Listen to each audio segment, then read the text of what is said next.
How's it going? Dave here, and in today's video I'm going to be showing you how to embellish your chord progressions and use extensions like 7ths, 9ths, 11ths, 13ths to make your chord progressions sound 10 times better. So in this lesson you'll learn how to make something like this.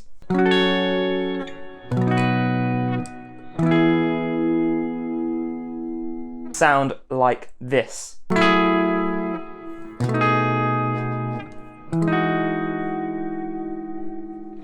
So let's get started. What you need to know beforehand is the Nashville number system. So basically you know that each chord in our key is numbered and that each one is either a major or a minor one. If you don't know the Nashville number system, then definitely go and check my video out on the Nashville number system before coming here. So as you know, there are 7 chords in a key and we number all of them. So we number them 1 to 7, and chords 1, 4 and 5 are major, chords 2, 3 and 6 are minor, and chord number 7 is diminished. So we could come up with chord progressions like the 2, 5, 1, and we know 2 is minor, 5 is major, and 1 is also major. But we obviously don't want to just be playing major and minor chords. We want to extend these out and use 7ths, 9ths, 11ths and 13ths, as I said earlier, to make these chord progressions sound really sophisticated. So how do we do that? Well, let's take a look at this chart. So it shows you each chord in the key, and it shows you which other chords are available to play in place of that chord. Now this is not an exhaustive list, this is just most of the chords that I find to sound really cool. This chart, along with chord diagrams for every single one of these chords, is down in the description, so I'd highly recommend you download that while following along with this video, as it will make it a lot easier. Plus, when you're finished with this video, that is going to serve as a great resource. So down in the description, completely free, download that, pause the video if you have to, and come back. So as we can see, let's take the key of C for example. Chord 1 is a C major chord, okay? What we could do is we could play a C major 6 there. We could also play a 6-9 chord. We could play a C major 7. We could play a C major 9. Or we could even play a C major 13. There's a lot of different options there just for that one chord. If we move on to chord number 2, we've got a few options as well. We've got, obviously we're playing a minor chord, but we could also play a minor 7 chord. We could play a minor 9 chord, or we could play a minor 11 chord. Okay, so there are lots of options, especially for chord number 4. There are loads of options that sound really nice for that one.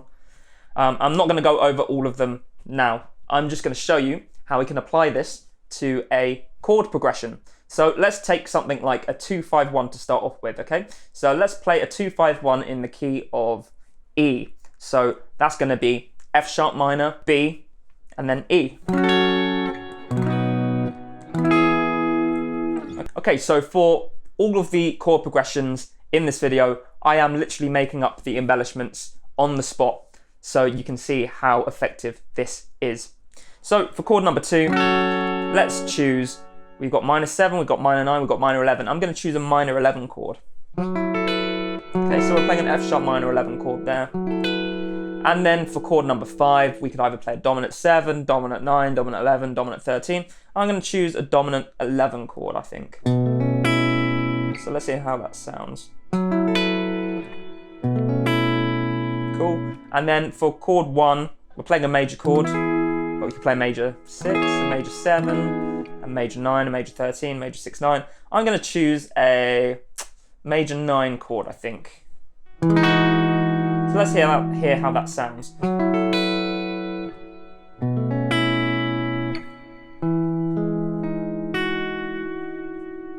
That sounds really nice. Let's just do one more example with the 2-5-1. So for the 2 chord, I could play a minor 9 chord. So we're playing F sharp minor 9. Okay, those are one of the chords that is available for the 2 chord. For chord 5, we've got dominant 7, dominant 9, dominant 11, dominant 13. I'm going to choose a dominant 13 chord. So we've got minor 9, dominant 13, and then to finish off, let's play a major 6-9 chord. Let's go for that. Okay, so minor 9, dominant 13, 6-9. Sounds great.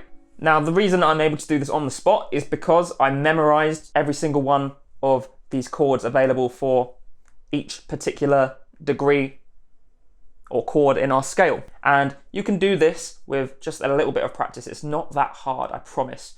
You'll realize that a lot of the chords for 1, 4, and 5 are the same, and a lot of the chords for 2, 3, and 6 are the same as well. And there's only a few extras that you need to remember. And then it just comes down to remembering the chord shapes. And the more you write chord progressions using this method, the more the chords are gonna get locked into your memory, and it's just gonna be really easy to just come up with these interesting chord progressions on the spot. So let's try another chord progression now in a different key as well. Let's do something in the key of G, and we'll use a 4, 2, 3, 6 chord progression. So a 4, 2, 3, 6 in the key of G would be C major, A minor, B minor, and E minor.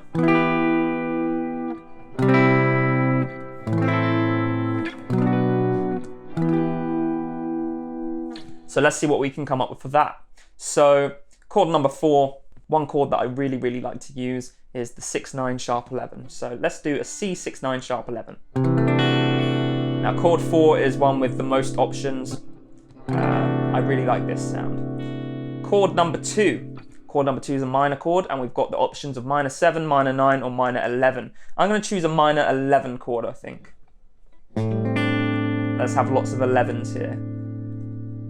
So, chord number 3 is a minor chord, and chord number 3 has a unique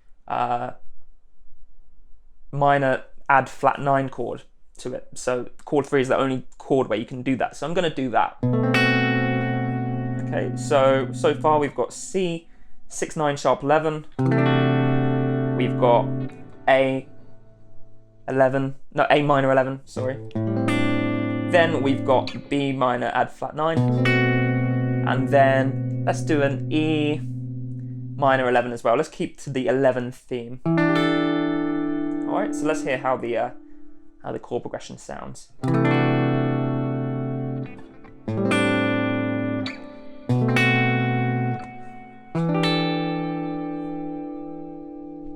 That's got a really interesting vibe to it, that chord progression there. And let's try one more example with this same chord progression, 4, 2, 3, 6. Not use so many 11s here. Let's try playing, for example, for chord 4, let's play a C major 9. That's one of the chords available. Then for the 2 chord, we could just stick to a minor 7 chord. We don't have to play these complex upper extensions all the time. So C major 9 to A minor 7. And again, I'm doing this on the spot. So B minor 7 as well, I'm going to play. And then for the final chord, I am going to play a minor 9 chord, so an E minor 9. So C, major 6, 9. Oh, sorry, that was the first chord progression, wasn't it? I forgot what chord I was doing for this first one. I think it was a major 9. If not, but it's sticking with a major 9. C major 9, A minor 7, B minor 7, and then E minor 9. There we go. Very interesting sound there. Quite a cool neo-soul kind of vibe with that chord progression. So there you have it. Download that resource if you haven't done so already. It's got tons of chord charts in there, and it's also got the chart with all the different chord names for each scale degree. Now, this is the subject of the first 2 chapters of my book, Chord Charisma. I talk about exactly this. So if you want to go even further with chord progressions and learn how to use really interesting chords that jump outside of the key and do all sorts of weird, unique, interesting things, definitely check out my book. It's available at my Patreon page down in the description. All you got to do is sign up to the gold tier membership, which is just $10 a month, and the book is yours. If you're unsure about getting the book, then you can download the first 2 chapters for free down in the description as well. That basically talks about what we've talked about today, but there's a little bit of theory detail beforehand, so you may want to check that out as well. If you enjoyed the video, click like, let me know what you thought in the comments, let me know what you want to see next in the comments as well, and if you haven't done so already, subscribe to my channel. I know there's a lot of you who haven't subscribed to the channel yet, and I will catch you in the next video. Have a good one.